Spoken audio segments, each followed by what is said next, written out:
What's going on, guys? Now that I've had the iX20 for a few days, I have some thoughts about it. And I've also set up the HSD turbine in it, T33, and so I wanted to go through some model setup and how I've set up the transmitter in general. So I'll do all this real time, just so you get an idea. I know a lot of you either have an iX12 or have heard of the slow startup. So anyway, here it is from a dead stop. And it takes a little under a minute. That's what they claim, and that's in my experience.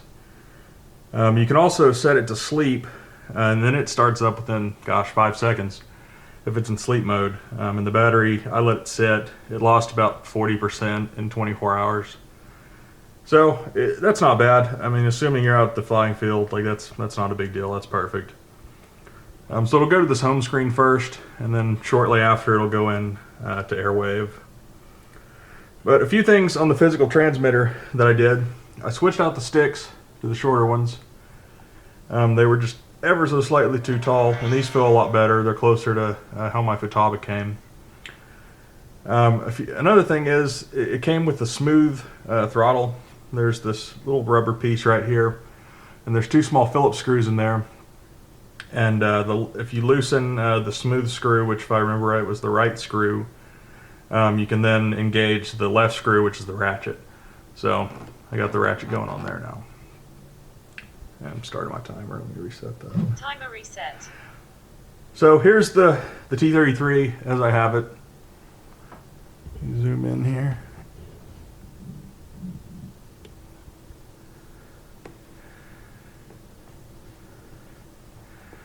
There's the T33 as I have it right now. And really, and I've never owned an iX12. This is my first Spektrum radio. And I got it because I'm getting jets in the future that will need 14, 15 or more channels. So this was definitely the way to go for me personally. But I've watched a few videos on the iX12, and basically this same system. It's virtually identical. So basically after you bind the model, you would hit that, and you would hold down long press on the bind. I thought you just tapped it. So that took me a second, but you hold it down, you're good to go. Another thing, and obviously if you read the manual, this will answer some of this, but I wanted to see when I first opened it just how user-friendly it really was, how, if I could just dive right in. And one of the things I couldn't figure out was how in the world do you get to the main menu? There's no button. If you double tap up here, it'll put it into sleep or off or two. There's, you can turn off the RF transmission, Wi-Fi, etc. But you swipe up. Maybe that doesn't even work that time. Of course it's not going to work. There it goes.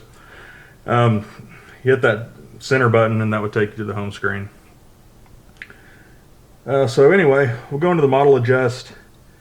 You can see after you've set it up, you have servo setup, throttle cut, mixing, A3SX, dual rates expo, throttle curve, all that good stuff. So if you go into servo setup, that's where you have you can reverse them and see your throws and all that good stuff.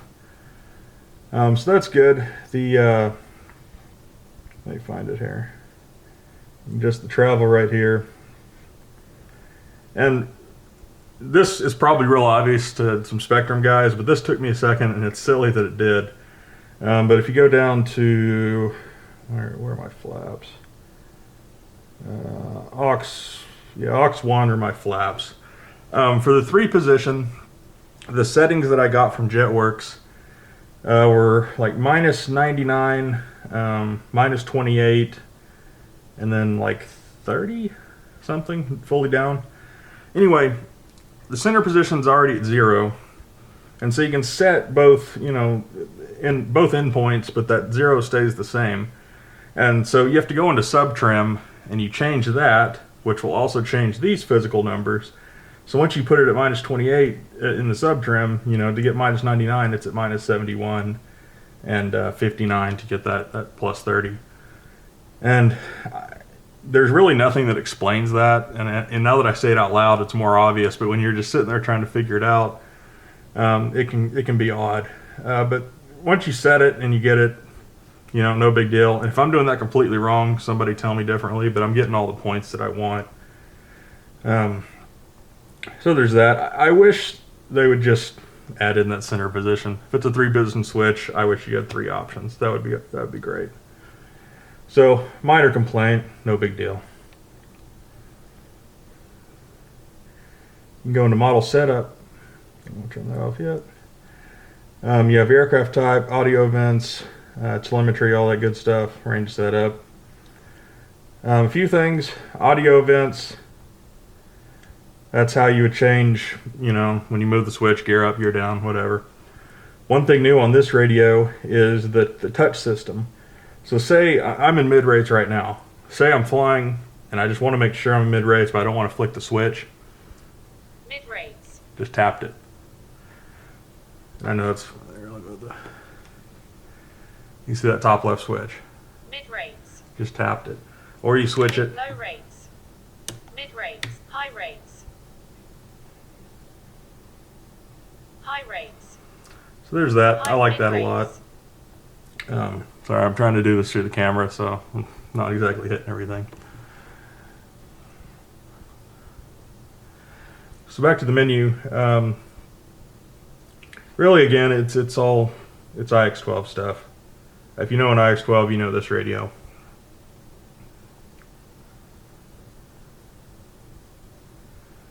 Another thing, if you go into system settings, it has the manual preloaded. Again, an iX12 thing, but that's super handy. So you have all that there, which is great. Hit the back. So another thing, when I first got it, you have to update this radio. It doesn't force you to, but you have to, and I'll tell you why. Is that when I first got in to the airwave, I would try and change settings, and it crashed on me. The radio would lock up. And I'm assuming, I wish I had the model bound when it did this to see if the thumbstick still worked, if it was still actually transmitting. But the app itself crashed. So you have to restart the radio, and brand new radio. Oh man. Restarted it, thought, hey, that's weird. Tried a different setting change, I don't remember exactly what, and it locked up again. So I went, okay. So I finally downloaded the new software, no issues. And that's the thing with these updatable radios. I think it's good and bad. In one sense, as they improve the radio, you can improve it with them. You can download it, it can be 2 or 3 years old, and they can still update it. But I think it also gives these companies just a little bit of a gimme, in the sense that they don't have to have their software quite as stable as if they were to just release a radio, and that's probably the only update you'll ever get. So that is what it is. I haven't had any problems. If I do, I'll make sure and let you know. But overall, it's been fine. It works well. It feels good. One thing is, I have a Futaba 16SZ. That's what I moved from this, and I can say without any doubt in my mind that Futaba sticks feel better.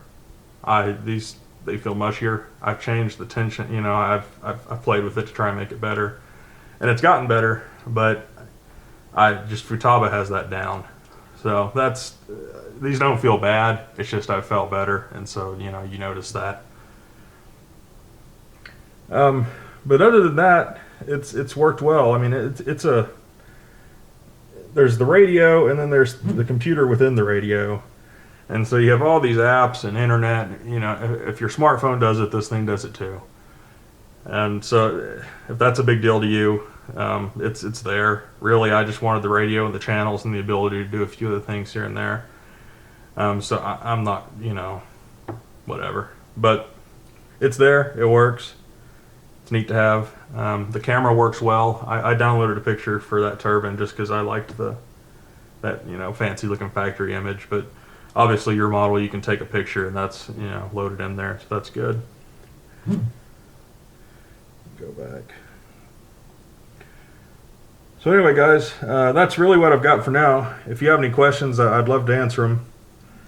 And I really appreciate all the likes and comments, and if you're new here, subscriptions. They really mean a lot, and each one is really helpful. So I appreciate you watching. Have a great day.